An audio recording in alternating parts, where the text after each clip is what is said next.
చదువు అండ్ ఆటలు ఈ రెండు చాలా ఇంపార్టెంట్ అనే విషయం మేము ఎప్పుడేమనుకున్నాం, ఎప్పుడైనా టీవీ చూడాలి, క్రికెట్ చూడాలి, రామాయణం చూడాలనుకుంటున్నాం. కబడ్డీ అనే అయితే క్రీడ ఉందో, హాకీ అనే క్రీడ ఉండేది కష్టతరమైన ఆటలుగా భావించి దాన్ని దూరంగా ఉండేది. అంతేగా చెప్పరాన్న ఒక్కటి ఆడుతుంది.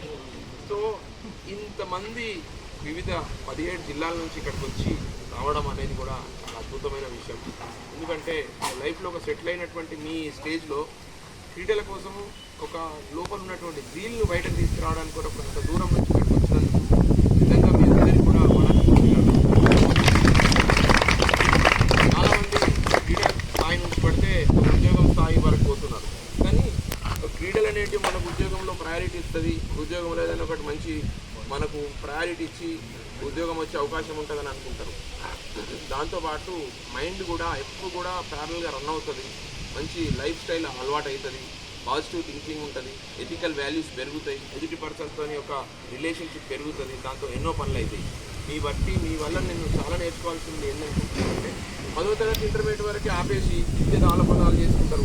కానీ ఎడ్యుకేషన్తో పాటు క్రీడలు కూడా చాలా ఇంపార్టెంట్ అనేది మిమ్మల్ని బట్టి నేను నేర్చుకోవాల్సిన అవసరం ఉంది. ఎందుకంటే ఇక్కడ ఉన్నటువంటి ప్రతి వ్యక్తి ఒక నేపథ్యం ఉంటుంది. ఇక్కడ ఉన్నటువంటి ప్రతి వ్యక్తి కూడా ఒక నేపథ్యం ఉన్న వ్యక్తులు. వీరందరూ కూడా ఆ క్రీడల పైన ఉన్నటువంటి మక్కువతోని ఈ స్టేజ్ వరకు వచ్చిందంటే వాళ్ళ లోపల ఉన్నటువంటి ఫీల్ ఏందో మనం అర్థం కూడా చేసుకోవాలి. వాళ్ళు కేవలం మామూలు వ్యక్తులు కారు.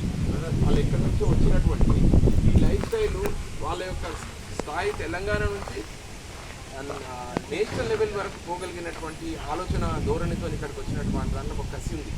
ఆ కసి అనేది మన సినిమాలు చూపించినట్టు కాకుండా లేదో హీరోస్ ఎవరో వచ్చేవే చేస్తారు. కానీ నేను నిజమైన హీరోస్ అని నేను భావిస్తున్నాను.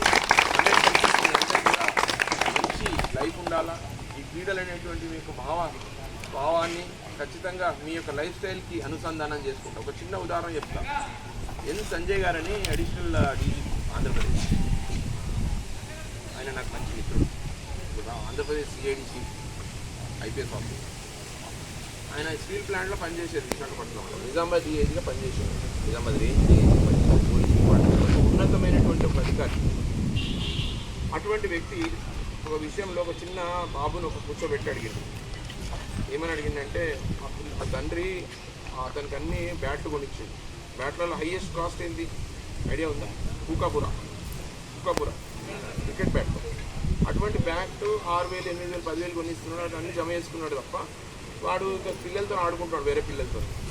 అందరికి బ్యాట్లు వీడు కొట్టుకుంటున్నాం, అందరు పిల్లలు.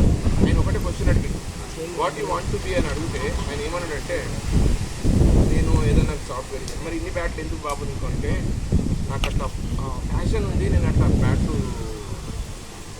పెట్టుకోవాలని ఆశ ఉందంటే ఆయన ఏమన్నాడు, ఒకటే మాట చెప్పిండు, బాబు నీకు నేను రేపు మళ్ళీ ఫోన్ చేస్తా, ఇందులో మంచి బ్యాట్లు ఏవి అని అన్నాడు. ఇవి మంచి బ్యాట్ అనుకున్నాను, ఇవి ఏవి చెడ్డ బ్యాట్. సో ఈ ఏరియాలో ఏదైనా పేద పిల్లలకు బ్యాట్లు లేకుండా ఉన్నారా అని అంటే, ఉన్నారు, అక్కడ రాజరన్నారు సార్ ఉన్నారని చెప్తే ఆయన ఏం చేసిందంటే, ఇందులో ఏ బ్యాట్ వాళ్ళకి ఇవ్వాలనుకుంటున్నావు అని అడిగాను. అంటే పాపం వాళ్ళకి లేవదు అనుకుని ఈ మంచి బ్యాట్లు ఇస్తాను. So I want to test you regarding because you are able to give this kind of బ్యాట్సా ఆ బ్యాట్సా అని అడిగి నాకు రేపు వాట్సాప్లో మా బాబు ఏం చేసిండు, ఆ బాబా బ్యాట్ తీసుకున్నాడు. మంచి బ్యాట్స్ పేద పిల్లలు ఎక్కడైతే ఉన్నారో ఆ పిల్లల దగ్గర డిస్ట్రిబ్యూట్ చేసి వచ్చాడు. మళ్ళీ ఆయన ఒక వాట్సాప్లో తయారు చేసి ఆ బ్యాట్లను సార్కి పంపిస్తే నిజంగా ఆయన అప్రిషియేట్ చేస్తూ, యూ హ్యావ్ హ్యూమానిటీ అన్నమాట, నీకు మానవత్వం ఉంది, ఎదుటి పర్సన్ యొక్క కష్టం తెలుసు, ఆ బాధ అనేది నీ లోపల ఇప్పుడే ఉంది కాబట్టి డెఫినెట్గా you will become a good citizen అన్న, నాట్ ఒక మంచి పౌరుడిగా తయారవుతున్నావు అని చెప్పి. అన్నట్టే ఆయన లాస్ట్ 2024లో ఒక కంపెనీకి ఒక CEO అయ్యి కార్పొరేట్ సోషల్ రెస్పాన్సిబిలిటీ మెయింటైన్ చేస్తూ ఆయనకు వచ్చే ఆదాయంలో 40% యూత్ పిల్లలకు ఎంకరేజ్ చేస్తారు. సో ఒక మనిషి యొక్క ఆలోచన విధానం మారాలని అంటే ఒక ఇన్స్పిరేషన్ కావాలి. ఆ ఇన్స్పిరేషన్ బట్టే మీరు అందరూ వచ్చారు. మన తల్లిదండ్రులందరూ కూడా ఒక పేద మధ్యతరగతి కుటుంబం నుంచి వచ్చిన వ్యక్తులు. కానీ సమాజానికి ఏదో చేయాలనే సంకల్పం మీద అంటుంది.